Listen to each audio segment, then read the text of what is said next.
Hey cool fan fam, this is Mike. Now we can collectively agree that this never existed, because this is coming out. $500. 5,201 pieces, 31 minifigures. I mean, technically it's 29 minifigures, one big fig of Hulk and one micro fig of Ant-Man, but still, the biggest, the largest, the meanest, the most impressive Marvel set to date. The Hulkbuster can go back to its hangar, I guess. It is taller than the Daily Bugle. This thing was 33 inches. The Avengers Tower is 36 inches, almost a meter high. It's taking the exact same footprint on the shelf like the Daily Bugle. It is another Marvel modular if you ask that. But Daily Bugle had a lot going on, some amazingness to it. Avengers Tower, I believe, takes it to the next level. With both the interior, okay, I mean the interior of Daily Bugle is pretty cool too, but I think the interior and the shaping of the building combined together, along with a bit more desirable characters from Marvel from the Avengers, in my opinion. I love Spidey, but it takes the cake, sorry. The selection of minifigs is impressive. It was known for a few days already, the info was available on the internet. It's the largest collection, but not as quirky as the Daily Bugle was. We're not getting the likes of Blade or Daredevil, which were like super surprising characters to show up in the Daily Bugle. In here there are some questionable choices that fans were criticizing, to rightfully so. Like, why do we have 4 Sakarian guards? Exact same ones. Maybe 2 Ultron Johns would be better here, because there is Ultron in the set. Alright? What is Wong doing here? Why do we have 2 Iron Mans, even though we had so many Iron Man armory sets in the past, and there is no need to have like 2 Iron Mans and Tony Stark in this set, as iconic as it sounds, or 2 Caps. You know, one representing the America's butt and the other one, I don't know. The big fig of Hulk is the most plain Hulk, of course, but it's cool that we get a big fig actually in this set. Some notable ones are Vision, for sure. Again, Wong is kind of like a questionable choice here. And like there are 3 guards for no apparent reason. I guess, okay, the Battle of New York, the invasion, Loki doing his shenanigans. I get it, but you know, at the same time, we could have had more variety. From the promo materials that LEGO is putting out together, you can clearly tell they're trying to let you recreate as much as possible the Battle of New York. So there's a Leviathan. I love that animation, by the way. The Leviathan, along with the glider of Loki and with the Sakarian gliders, along with the Quinjet, which has a hangar bay and a landing pad. The set is heavily, of course, inspired by the Battle of New York, and that's pretty much the moment in the Avengers saga that the tower was the most featured, the most prominent of a location. So I get that. Honestly, I'm digging the presentation they did on their website. Very cool. The Tesseract, Thor's hammer, all the Easter eggs you can possibly think of. You can recreate scenes upon scenes upon scenes. So that's exactly the ultimate homage to the Avengers saga of Marvel. The nice part is that as this picture shows, I hope these are including the set, but the Leviathan has a stand, a clear one, something we don't see very often actually. There doesn't seem to be another one for the Quinjet, so the Quinjet only lands. It's like a midi-scale Quinjet, something like Star Wars was doing. Remember, for example, the Betrayal at the Cloud City, we had like a mini or midi-scale, more like Slave One. So that's kind of the case to fit a jet in this set. I'm not sure why I'm rhyming this, but you had to kind of downscale it and make it a midi-scale, or more like a kind of display, mini display model, if you will. And some stands also for the figs fighting and stuff. There seems to be like a new Thor element here for the Thunder. There's gonna be probably some additions to the whole lineup of LEGO in this set. It's a great set to introduce new elements, to make it even more action-packed set. You know, the Daily Bugle had all these characters flying alongside the tower, and this is the same case here. You can position Loki on his Sakarian glider next to the tower. The Leviathan, thanks to the sun again, can stand next to it as well. I don't think you can hook up the Leviathan to the tower. It might be too heavy of a model to actually do that. But Hulk is breaking some windows. I really loved that Daily Bugle had this goblin flying through the window, and that explosion froze in time, you know, in the front of the set. Here we don't have as much destruction, if you will. There's just like Hulk breaking windows, so we can position that.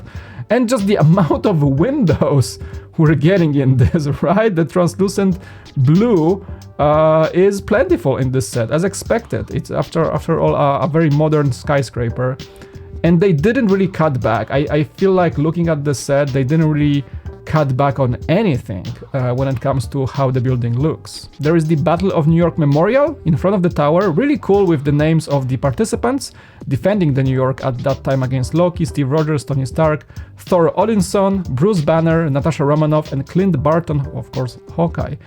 Very, very cool. Oh, I should have mentioned, of course, yeah, Kevin Feige minifigure. That's like getting George Lucas, you know?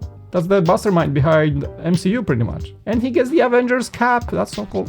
I just love how this presents on the shelf. I mean, man, I have the exact spot for it next to my Daily Bugle.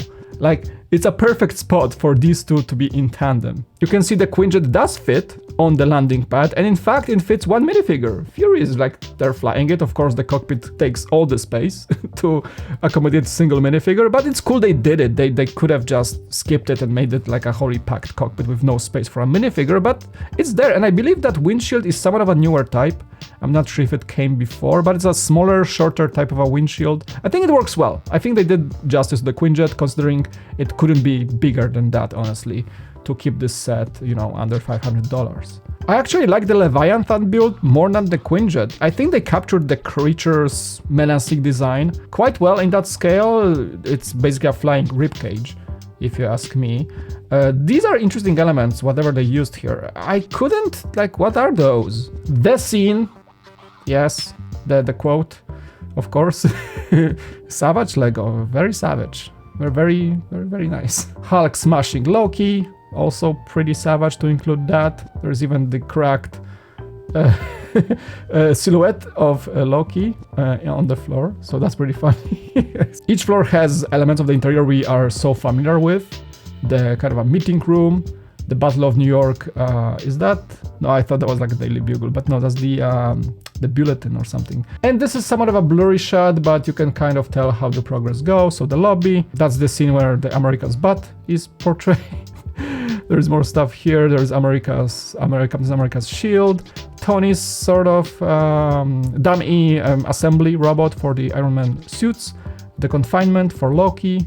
And that's pretty much it. There's the top room for the Quinjet hangar and the top of the tower. I think there's something there too. And you saw how that animation show how you can remove the front. It's very straightforward. There's like an angled canted piece assembly at the bottom of the tower. So you basically lay or place the giant window assembly against it so that it leans against the tower and like makes this kind of like 15-degree angle or so. As you can see, the rooms become progressively smaller as you go top, and that it just rests on top of the thing. So it's much easier, actually. I like that because it's much easier to get to the interior than it was to the Daily Bugle. In the Daily Bugle, I had to kind of remove each floor's front facade from the studs to kind of get inside, and it was kind of wobbly, and that explosion with Goblin in the middle was kind of making things more difficult. So I like that in this case, we just remove the whole panel, easily put it aside, and access every room at once. Nice. I appreciate that the logo of the Avengers is brick built. That's not just a giant dish with a sticker or anything.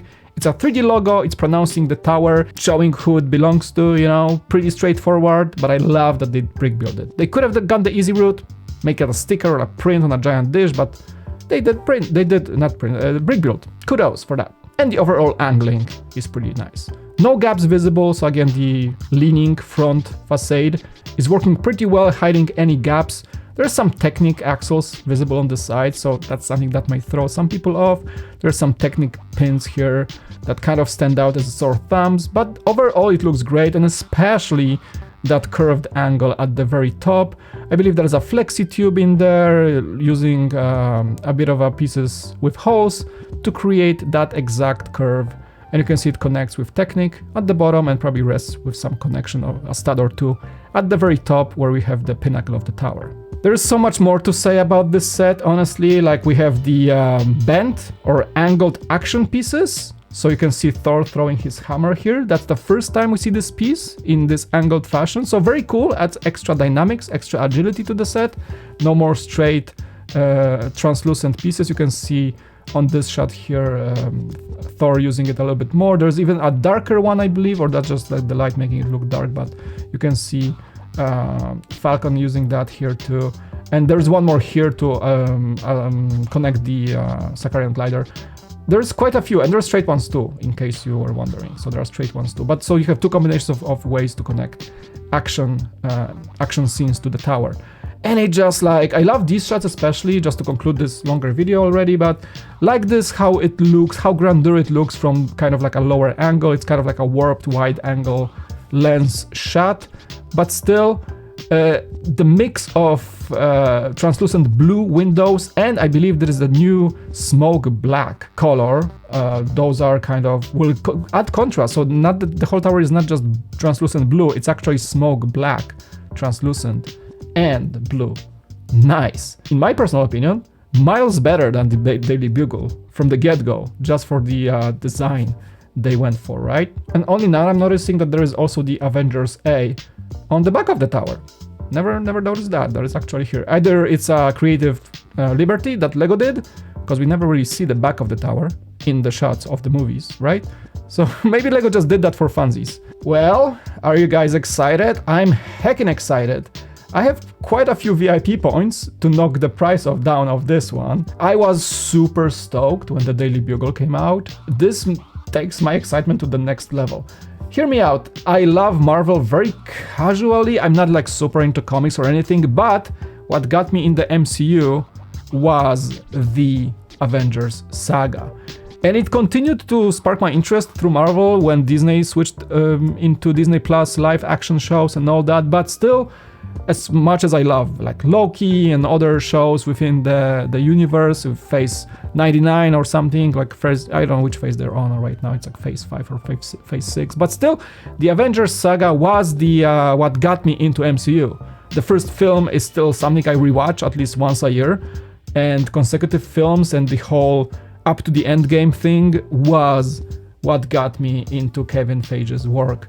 And I love that this set is so good. In fact, I don't see a flaw, maybe except for some of the minifigure selections, but as far as the building goes, as far as the whole vibe of the set goes and what it represents when you put it on display, I think they absolutely nailed it. It's not like the Hulkbuster, which I mentioned in the beginning of this video, that was announced and everybody was like, really? It's like we had so many Hulkbusters in the past. And this one just is an overkill. Most people collectively agreed on that it was an overkill for the price especially, and for the size of it and how many flaws it had. But this thing at 500 I could easily recommend to most Marvel fans, or if not everybody around there. Like, value proposition is so much better than the Hulkbuster at 50 bucks less at that. Like 31 minifigures, incredible building, Lego just showing off how many windows they can put in the building, and overall, I'm super stoked. So what do you guys think? Let me know in the comment section below. Go ham.